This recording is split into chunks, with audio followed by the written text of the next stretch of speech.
Hi, it's MJ. Thank you so much for joining me. And William is behind the camera helping me make this video. Thank you so much, William. And thank you, viewer, all of YouTube, for being a part of this. I've been away for almost 2 weeks. I've been dealing with a personal issue involving my heart. And you'll see that I've got some Gatorade here because a little bit dehydrated with the heart thing. Before I get into the heart, I want to talk about the coronavirus. The metropolitan area that I live in, our phase 1 lockdown lift was today. Went out with a client, we did some shopping, had some lunch, and it was just really nice to see people out and about. But it doesn't mean that the coronavirus is over. Please continue to do your social distancing. Wash your hands, keep your fingers and hands away from your eyes, your nose, and your mouth. I am happy to say that in videos, many videos from this one, I did say that the coronavirus would not be like the 1918 Spanish flu that killed millions and millions and millions of people. Don't get me wrong, any loss of life is sad and tragic, but I'm happy to know that millions of people have not died from this. Continue to take care of yourself. Be mindful of what's going on because this coronavirus will come back later in the year. Speaking about the heart, this particular video is about narcissistic abuse, and clients come to me wanting to know about their love relationships. Is this person the one? Am I supposed to stay with this person? And there are some times in the personal readings that I do let clients know that they are with narcissistic people. So what I'm going to do is get out of this chair and go on the other side of William, and I'm going to ask William to pan down to the table because I've got 11 cards there when I'm doing the love reading for someone that will definitely give an answer on whether or not the person that they are with is a narcissistic abuser. So let me get up and go on the other side. And please pan down, William, and show the viewing audience these cards. And as you will see, there are 11 cards there. If I'm doing a reading for a client and they really want to know the type of character of the person of interest that they are with, and if one of these cards show up or several cards show up, it's a definite indicator that they are in a narcissistic abusive relationship. So what happens is either the magician will show, can you get a good pan on that? The magician will show, or the hanged man will show. Also the devil card will be in there. The moon. And then coming down here, the 3 of Swords is also a narcissistic abuser. The 5 of Swords, definitely. Yes to the 7 of Swords. Most definitely to the 8 of Swords. And then the last 3 cards, you got the 9 of Swords. That's part of narcissistic abuse too. The Page of Swords and the Knight of Swords. So what is narcissistic abuse? And if you could just keep the camera on those cards, William, I'd really appreciate it. Well, first of all, what I'm going to do is I'm going to mix my psychology study along with my intuition, and I'm just going to listen to Spirit. Spirit has been pushing me since last night to put this video together, and I really want to help a lot of people understand what narcissistic abuse is.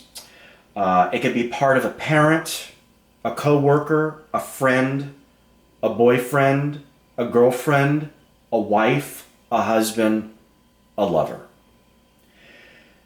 Narcissistic abuse is a systematic pattern of emotional and psychological abuse, and it all consists of neglect, rejection, cruelty, humiliation, xenophobia, and dishonesty. Now, narcissistic abuse is so much more than just feeling alone and not getting your needs met. If you're living with or you're dealing with a narcissist on a regular basis, the only way that I can describe this is it's like You're performing mental gymnastics, just trying to keep up with the mental torture that you're receiving. Does that make sense to you? Now, a narcissist will suck every little bit of your emotional well-being out of you until you are completely, and when I say completely, I mean all of it, until you are completely bankrupt of anything left to give. And then guess what? They expect more from you. Because no matter how much you give, it's not enough to the narcissist. And you're never really good enough for the narcissist. Nothing ever pleases a narcissist. Nothing. And they complain about everything. Your sense of self-worth will diminish, and they will not reciprocate no matter what you do for them. They will take everything from you, and then in the end, if you have nothing else to give, they will discard you.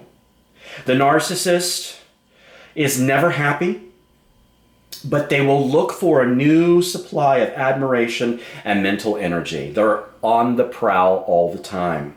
It's a slow process in the beginning. They're pretty charming, but once they have you, boom, boom. All the trauma is there, and they will keep you in this toxic, terrible, and it should be illegal relationship. Now let me tell you about signs of a narcissistic individual that's keeping you in this abuse. The first thing is the manipulation. That is the biggest sign of narcissistic abuse. And it's how they get everything that they want because they are the master of manipulation. And they will disguise their manipulation as love and passion. But I'm telling you right now, viewer, it's all lies. And speaking about lies, they are pathological liars. They have a habit of not telling the truth, and they have the art of deception. And they will even fool professional psychologists. Yes, they will. They're that good at it. And after the lies are discovered, they will continue to lie, and they will continue to abuse their victims, and convincing the victims that they are 100% wrong. And then they gaslight. Now that's a term that maybe a lot of people don't know. Gaslighting is covering up their deception and manipulation. You'll be second guessing your own perception of reality, and it's going to start making you feel crazy. Because this is the way that they control and confuse you. And then there's emotional blackmail. They'll get you when you're vulnerable, when you're weak. They'll use your secrets as a weapon to control you, and they will keep you trapped in this relationship to where it's hard to escape. Competition is a big thing for them too. They play mind games. Be careful of it. You're not a Monopoly board. And they will do comparisons.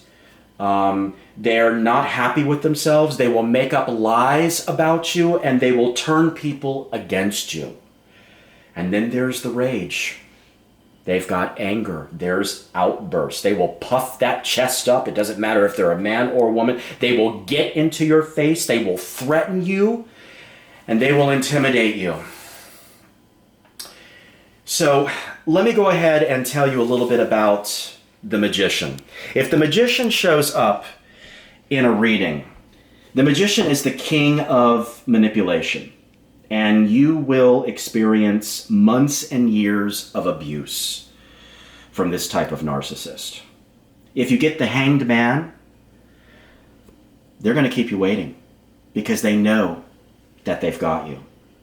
If you get the devil, they're controlling, they're going to pull you in, and they're going to use you for sex, and that's it. If you get the moon, you're going to be confused. You'll have anxiety. You'll have doubts about yourself. If the Three of Swords shows up in a reading about a narcissistic person, there's pain in your heart. Lots and lots and lots of pain. If the Five of Swords shows up, please, I beg you, run from this person, because they will not stop. They will find you over and over again. They are dangerous. The Seven of Swords, if it appears, this is a scary person. They're a thief, an attacker. They could even be a killer. Yes, a murderer. Hide from this person. The Eight of Swords is showing that you're stuck.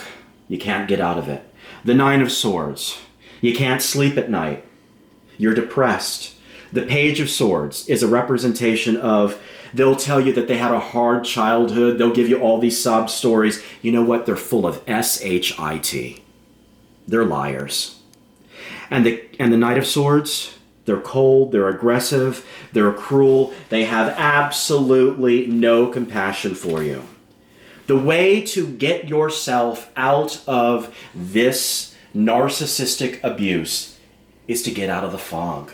And what I mean by that is you need to admit to yourself that you are involved in a narcissistic abusive relationship. Do not, please, do not blame yourself.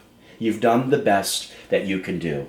But your abuser has confused you, and they have used long-term manipulation and gaslighting to keep you in. And after all of the emotional abuse, please seek professional help. Go to a professional psychologist and talk about your situation. Because getting out of this abusive relationship, you will heal. And healing is paramount. So I'm just going to go back over here. Narcissistic abuse. Millions of people, millions and millions and millions and millions and millions of people suffer from it. Please take care of yourself.